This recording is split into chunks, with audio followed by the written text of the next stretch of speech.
Sorry, Dad. Hindi ko... He cut me off. Wala kang dapat na ihingi ng paumanhin, anak. Ako ang may malaking pagkukulang kaya dapat lang na magalit ka sa akin. Humihingi ako ng kapatawaran dahil napabayaan ko ang bunso mong kapatid. Sana'y mapatawad ninyo akong dalawa sa mga pagkukulang at pagkakamali ko. Wika ng aking ama at tinakbo ni Michelle ang pagitan namin at niyakap kaming dalawa ni Daddy. Magsisimula ulit tayo na kasama na ang kapatid mo. Ibibigay ko sa kanya lahat ng karapatan niya. Anyway, Dad, may problema pa tayong malaki. Si Eugene. Ani ko, napatingin naman sa akin ang aking kapatid. Nakikita ko sa mga mata niya ang pagkalito. Ang lalaking ikinakasal. Hindi siya pangkaraniwan tao. Mali ka ng binangga mo, mahal kong kapatid. Wika ko at nagkatinginan silang dalawang magkaibigan. Hindi pangkaraniwan tao? Impakto ba siya na nagbabalat kayong tao?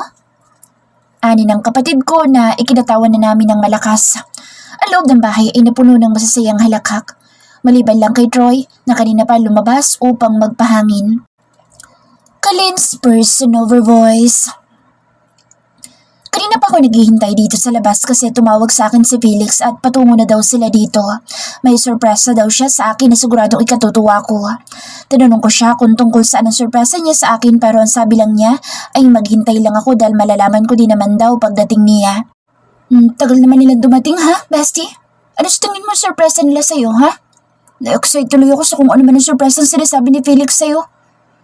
Ani naman ni Olga. Ako man na-excite.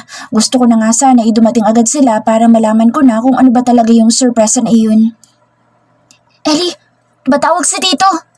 Tawag sa akin ni Sylvia kaya napalingon akong bigla sa kinaupan niya. Malakas ang hangin ngayon dito kaya halos lahat kami nandirito sa labas ngayong umaga upang magpahangin.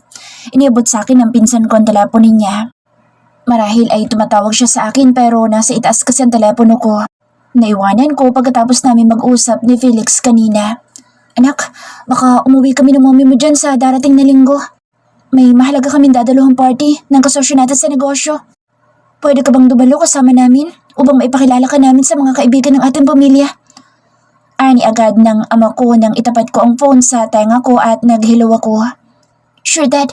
Sabihin niyo lang po sa akin kung kailan upang mapagandaan ko. I miss you na po. Saka sa mommy. Ani ko. Napangiti naman ako nang marinig ko ang boses ni mommy na nag-I love you sa akin kaya mabilis din naman akong tumugon. Hindi naman nagtagal ang aming pag-uusap at natapos din naman agad. Gusto lang nilang ipaalam sa akin ang nalalapit nilang pag-uwi para sa okasyong dadaluhan nila. Napalingon kami ng sunod-sunod na sasakyan ang pumapasok sa malaking bakuran ng lupain nila Andrea. Napapangiti ako dahil sa wakas ay dumating na rin ang pinakahihintay ko, ang lalaking mahal ko.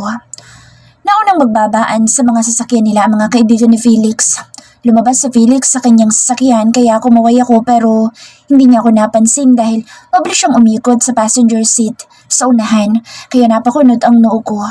Binuksan niya ang pintuan nito at isang magandang babae ang iniluwan nito kaya halos matumba ko sa kinatatayuan ko nang biglang pumulupot ang babae sa braso ni Felix.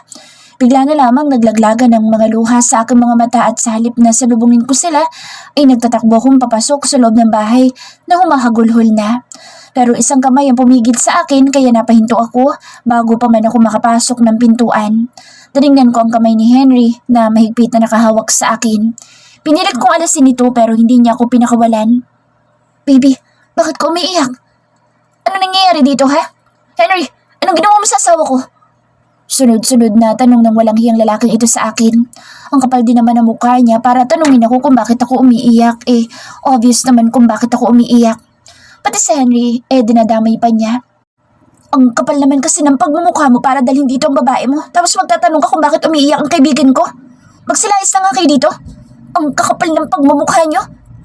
Galit na ani Olga sa kanila. Oh my God, ako ba ang tinutukoy niyo na babae niya? Ani ng babaeng nakapulupot pa rin kay Felix. May iba bang babae dito maliban sa amin? Lure! Oh gosh, maganda ka sana kaya lang boba. Galit na ani Olga. Olga! Malakas na ani Henry at ni Felix sa kaibigan ko kaya napalingon na ako sa kanila. Miss, nagkakamali ka. Oh God, hindi kami pwedeng dalawa dahil magkapatid kami. Hindi niyo ba nakikita na magkamukha kaming dalawa? Gulat na ani ng babae na ikinatulos namin ni Olga.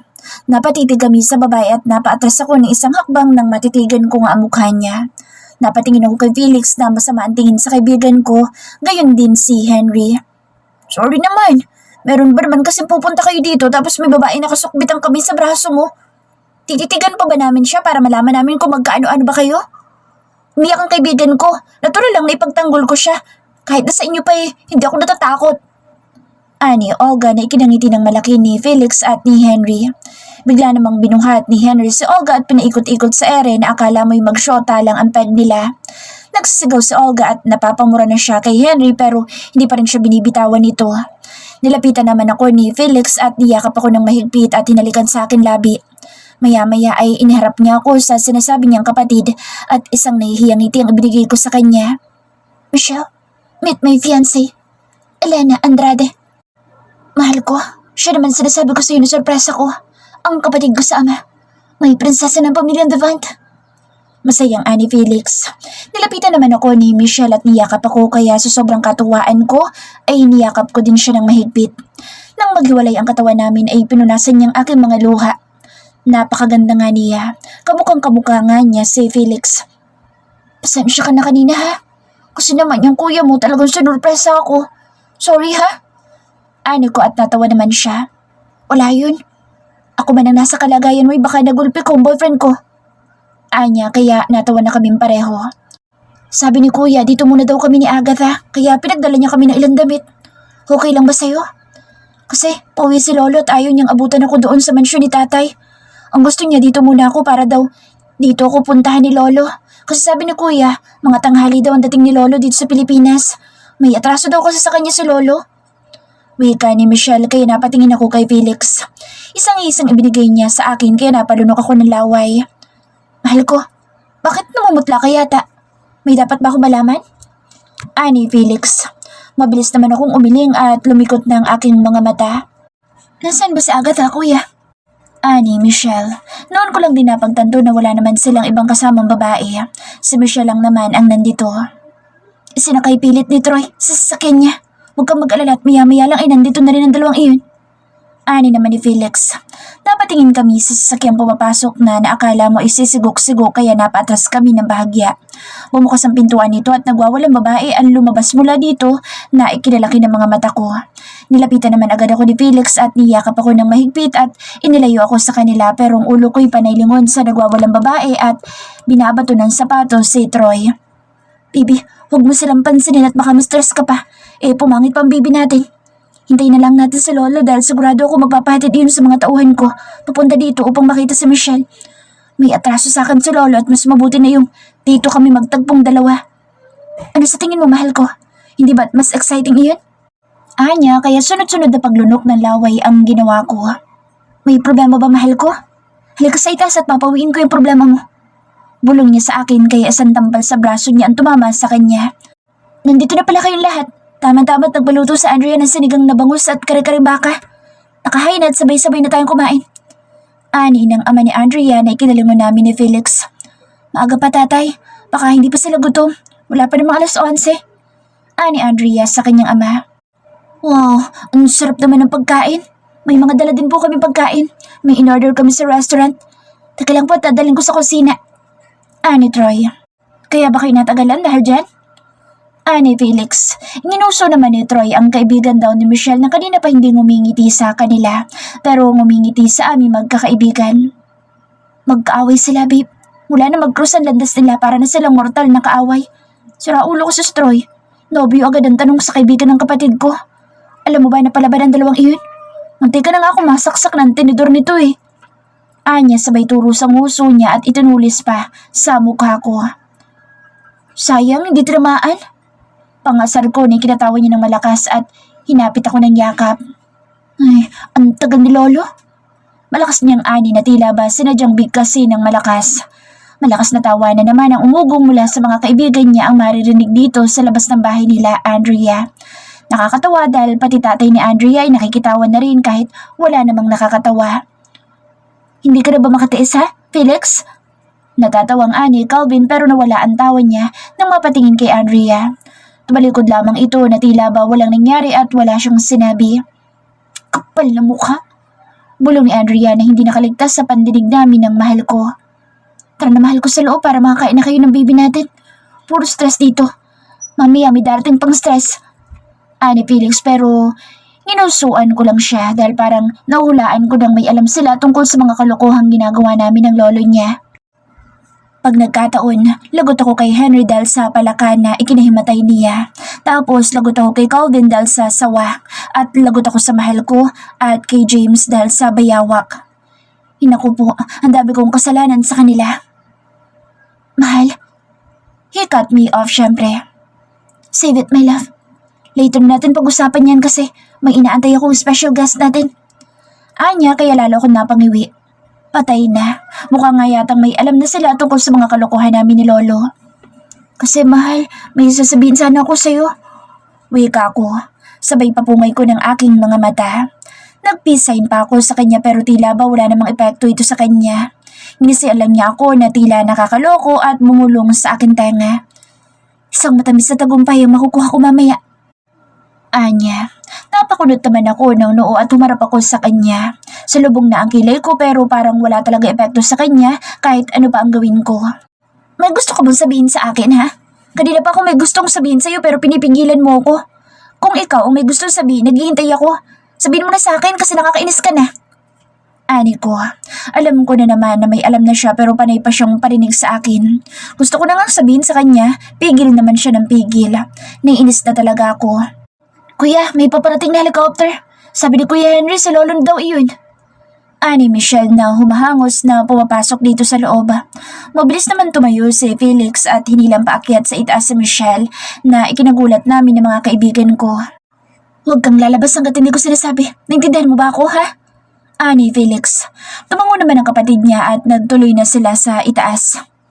Mahal, ano ba nangyayari? Galit ba lolo mo dahil kay Michelle? Pwede ko siyang kausapin tungkol sa kanya. Ani ko dahil naguguluhan ako sa nangyayari. Bakit kailangan magtago ni Michelle kung si lolo naman pala niyan dumating? Halika mahal ko at salubungin natin si lolo. Anya at hinila na niya ang kamay ko palabas ng kabahayan. Hindi ko nauunawaan na nangyayari ngayon. Nagulat ako na kailangan pa itago si Michelle samantalang si lolo naman iyon. Galit ba si lolo dahil nalaman nila na may half-sister si Felix sa father's side? Akala ko itong matagal na nilang gusto. Kaya nga si Felix ay natutong magdasal dahil lagi niyang ipinapanalangin na sana ibabay ang anak namin. Dahil kapag nagkataon daw, ay ito ang kauna-unahang babae sa pamilya.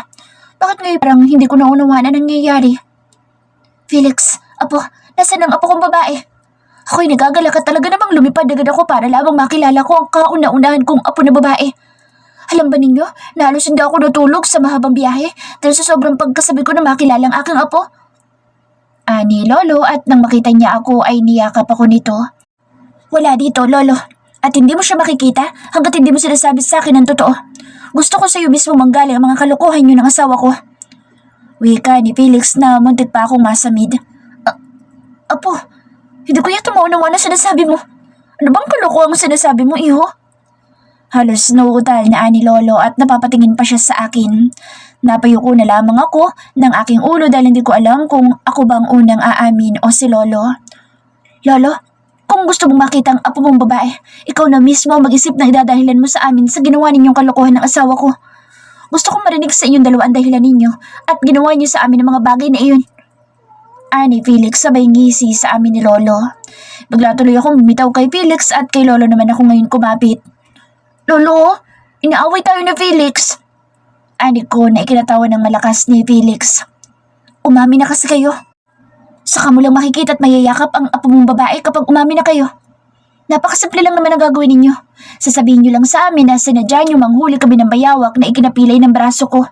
Minakain nyo kami ng palaka na muntikan ng atakihin ng puso si Henry kahit wala naman sakit sa puso. At ang sawa na muntikan ng makahani mo ni Calvin dahil nilingkas lang naman ang buong katawan niya. Dali na lolo, naghihintay kaming lahat dito. Ani Felix, kaya ang pagkakapulupot ko ng braso kay lolo ay mabilis kong inalis at nagtago naman ako sa likod dito. Tagong makasalanan? Ani Henry. Sige na apo, ako ang kumausap kay Ellie na gawin na lahat ng iyon dahil gusto kong harapin ninyo ang mga takot ninyo. Katulad mo Henry, nahawakan mo na ang daing na palaka. Dati makakita ka pa lang ng palakang tumatalon sa kalsada para ka nang inaatake sa puso. Sabihin mo nga sa akin ngayon kung anong pagbabago mo. Ani Lolo kay Henry. Well, honestly Lolo, hindi na ako masyadong takot. Last week may nakita ako sa batis na palaka. Tumalon sa harapan ko. Nagulat lang ako pero ang tingin ko na sa kanya, daing na palaka. Ani Henry na ikinangiti ni Lolo. Ikaw naman Calvin, anong naramdaman mo na ikaw mismo ang humuli ng sawa? Tanong ni Lolo. Proud po sa sarili ko dahil never kong inisip na kaya ko palang hawakan ng sawa. Hindi naman pala ito nakakatakot ng sobra. Ani Calvin. Napangiti kami ni Lolo dahil sa sinagot niya. Oh, finally. Save the best for the last. Sabi nga nila, hindi ba? Ikaw naman Felix at John, matapos niyong magpambuno sa bayawak, anong naramdaman niyo? I'm sure hindi na kayo takot sa mga giant lizard at buhaya, hindi ba? Ani Lolo. Napangiti naman ako, tinihintay ko talaga ang sagot ng mahal ko. Hindi kumibo si Felix at si John. Tumingin lamang siya sa mga kaibigan niya na hindi na rin makatingin sa amin. Tumalikod si Calvin at si James at naglakad palayo kaya napakunot ang noo namin ni Lolo. Felix, John, hinihintay ni Lolo ang sagot niyo. Wika ko pero nagkatinginan lang silang dalawa at hindi malaman ang isasagot. Apo, hindi ba at kayong humuli ng bayawak katulad ng ikinuwento mo kay Ellie? Kaya ka nga halos mabalian ng buto sa braso, hindi ba? Tapos nalungan ka ni John, tama ba ako? Tanong muli ni Lolo. Ano po Lolo eh? Kasi po, ganito ang nangyari. John, ano ba? Magsalita ka nga. Ani Felix na lalong ikinakunot ng noo ko. Bakit ako? Ikaw itong nagbibida kay Princess Ellie na ikaw ang humuli ng bayawak, di ba? Bakit pinadamay mo ako ngayon? Ani John. Mahal, anong ibig sabihin ni John? Pag sabi ka nga ng totoo, magagalit ako sa'yo. Ani ko dahil mukhang hindi ko magugustuhan ang maririnig namin ni Lolo. Kasi nga po Lolo, kami talagang humuli ng bayawak. Yang apo niyo pagdating namin dito ay inako lahat. Siya daw ang humuli kaya ayun napilayan daw siya. Wala naman kami magawa dahil siya ang leader namin. Kaya kami kumain ng bayawak habang sila ni Henry at John nagpakasarap sa lechong baka. Unfair, hindi po ba? Sagot ni Nathan ay kinagulat namin ni Lolo at talagang sabay pa naming tiningnan ang tatlo. Felix, bukas na bukas din. Manguhuli kayong tatlo ni John, Henry, at ikaw na bayawak sa Palawan. At ako lang naman na makakasama ninyo upang makasiguro ako na bawat isa sa inyo ay mag-uuwi dito ng tig-isang malaking bayawak. Nagkakaintindihan ba tayo lahat? Galit na ani Lolo. Ako naman ay nakataas kilay na nakatingin kay Felix at hindi ako makapaniwala na nagsinungaling siya sa akin. Lolo naman, alam niyo naman kung gaano ako katakot sa ganyang uri ng mga lizard. Kahit ano gagawin ko, wag lang yan. Michelle, lumabas ka dito at yakapin mo si Lolo. Sabihin mo sa kanya na patawarin na niya ako. Malakas na sigaw ni Felix. Lumabas naman sa Michelle na ikinatuwa ni Lolo. Niyakapitin ni Lolo ng mahigpit na halos maiyak pa dahil sa sobrang katuwaan. Narinig ko lahat, kuya. Pagdusa ka. Sama ko bukas Lolo ha para makasiguro ako na manghuhuli si kuya ng bayawak. Ani Michelle na ikinatawa ko na ng malakas. Baby, ani sa akin. Baby mong mukha mo. Sugot ko naman, sabay irap ko sa kanya. Nasa kanya pala ang matamis na tagumpay. Felix, person over voice. Kararating lang namin dito sa Palawan. Kasama ko mga kaibigan ko dito at si Lolo. Sumama din si Michelle at Agatha dahil gusto nila makasiguro na kaming tatlo mismo ang manghuhuli ng bayawak. Nandito pa din ako sa loob ng helicopter. Hindi ako bumababa at hindi ako bababa dito. Magkamatayan na pero hindi ako bababa. Felix, ano pang hinihintay mo dyan ha? Bumaba ka na dyan para makarami ka na. Ani Lolo pero hindi ko siya pinapansin. Nakatali ang katawan ko sa upuan para makasiguro ako na hindi nila ako maibababa dito. Kuya, tara na! Excited na ako makita kung paano kayong manghuhuli ng bayawak. Alam mo ba na masarap ang bayawak kung magaling magluto ang kusinero? Ani Michelle, isang matamis na ngiti ang binigay ko sa kanya pero napalitan ng ngiti ko ng simangot na mukha nang magsalita ulit si Lolo. Huwag masyadong duwag Felix, bumaba ka na dyan kung ayaw mo pwersahan kang ibaba dyan. Ani Lolo sa akin. Hindi ako bababa dito Lolo. Kapag may umawak sa akin dito, tatanaman ko ng bala sa noo. Sigaw ko. Itinaas ni Lolo ang kanyang kaluwang kamay at pagkatapos ay sinanyas niya ito sa akin. Bigla na lang naglapitan sa akin ang maraming tauhan ni Lolo at parasahan akong inilabas ng helicopter kahit nagwawala pa ako. Ginupit din nila ang taling inilagay ko at sa kanila ako binitbit palabas ng helicopter. Matinding galit ang nararamdaman ko sa mga tauhan namin na talagang inisa-isa ko ang pagmumukha nila upang matandaan ko sila. Pagkatapos nito ay sisiguraduhin ko sa kanilang pagsisisihan nila ang ginawa nilang ito sa akin. Angya, bitiwan niyo ako! Humanda kayong lahat sa akin kapag nagkaroon ako ng pagkakataon dahil sisiguraduhin ko sa inyong iisa-isahin ko ang buhay niyo. Galit na galit kong sigaw. Malakas na tawa na naman ang maririnig sa mga walang hiya kong kaibigan, maliban na lang kay John at Henry. Felix, para kang bata. Mayos ka dahil wala kang magagawa. Ako ang nagutos sa kanila kaya ako masusunod. Ani Lolo. Hindi ako makakibo dahil hindi ko alam ang sasabihin kay Lolo. Ang laki mong tao, takot ka sa bayawa, kuya. Sana pala noong galit pa ako sa'yo. Dapat pala palihim ako nagpunta ng kondo mo tapos naglagay ako sa silid mo ng isang bayawak, no? Ani naman ang aking kapatid. Michelle, tumahimik ka dyan at tulungan mo ako dito. Dapat akong kinakampihan mo dahil akong kapatid mo. Ani ko pero bumungisgis lang sila ni Agatha. Ay naku kuya, kung ako sa'yo, susundin ko na lang sa lolo kasi wala ka na namang magagawa. Hindi naman tayo makakaalis sa lugar na ito nang wala kang nahuhuling bayawak. Madali namang huli ng bayawak. Lalo ka na dahil malaki ang katawan mo. Ako nga marunong eh. Sa Davao lagi kami nanguhuli ng bayawak. Si Agatha nga, hinahalikan pa yan no. Ng kapatid ko di kinagulat ko kaya napatingin ako kay Agatha na itinulis pa ang nguso sa akin kaya napangiwi ako. Hiyo, nakakadiri naman palang babaeng yan. Ani Troy. Mamaya, gusto mo bang manghuli ako ng bayawak at ipahalik ko sa'yo ha? Pwede mo ring tabihan sa gabi dahil mukha ka namang manyakis. Papaldahin ko na lang para ganahan ka. Pangasar ni Agatha.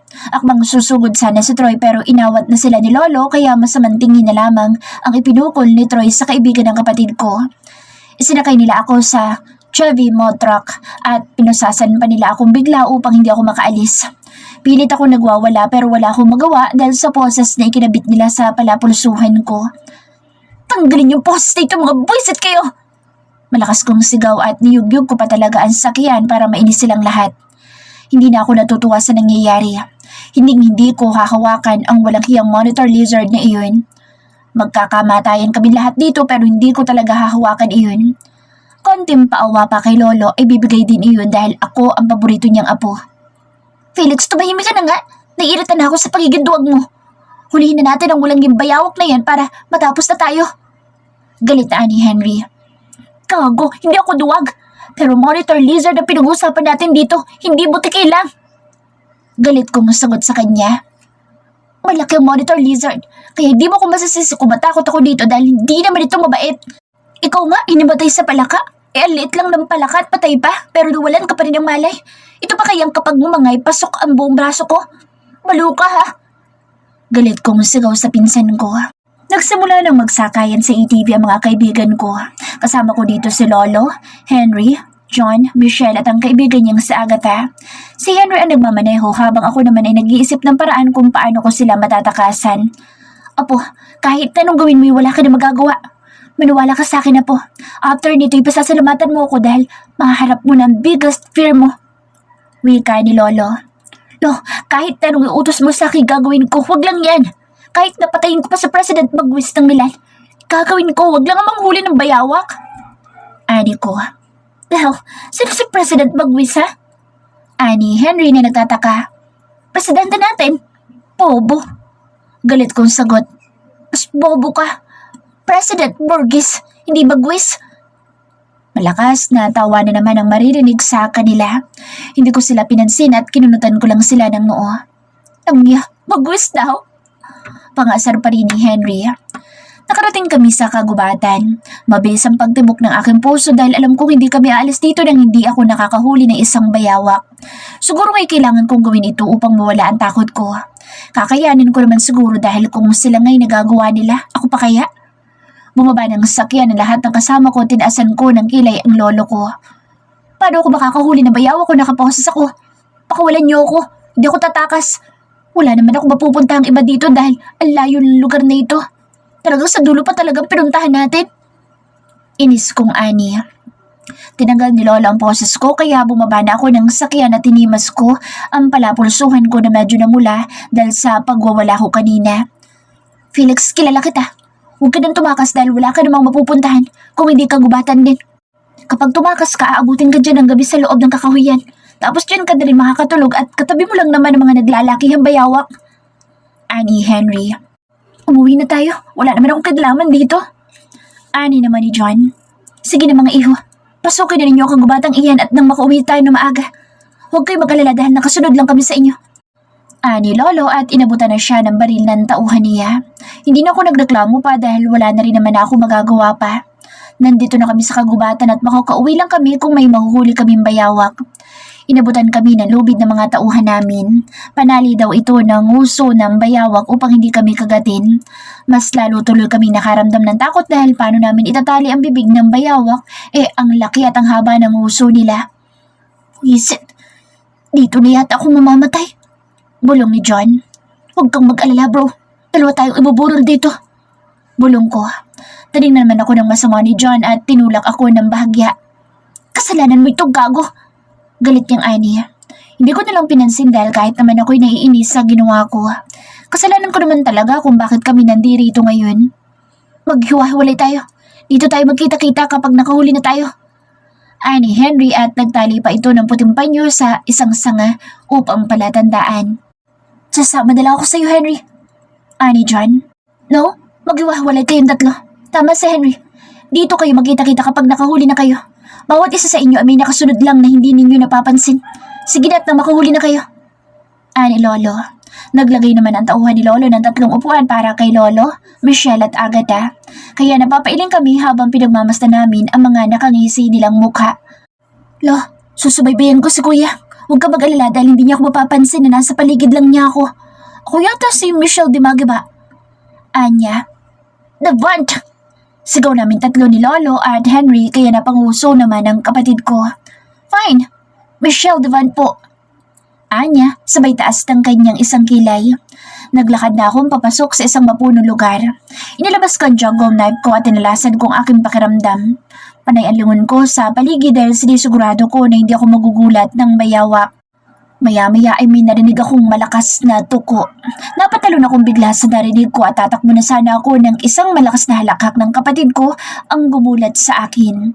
Mabilis akong lumingon at hinanap ko siya ng aking paningin at ganoon na lamang ang gulat ko nang mula sa mataas na puno ay tumalon siya sa harapan ko. What the hell, Michelle? Hindi ka nakakatuwa ha? Inis kong ani habang siya naman ay walang tigil sa pagtawa. Napatingala ako sa punong inakyatan niya at napakunot ang noo ko. Napakataas dito at mahirap akyatiin. Paanong nagagawa ito ng isang babae at 18 years old lang? Kuya, grabe, matatakotin ka pala. Ani ng kapatid ko sabay tawa ng malakas. Lolo, ginugulo ko na Michelle. Sigaw ko dahil hindi pa naman kami nakakalayo pa. Narinig namin ang sigaw ni Lolo na pinababalik sa Michelle.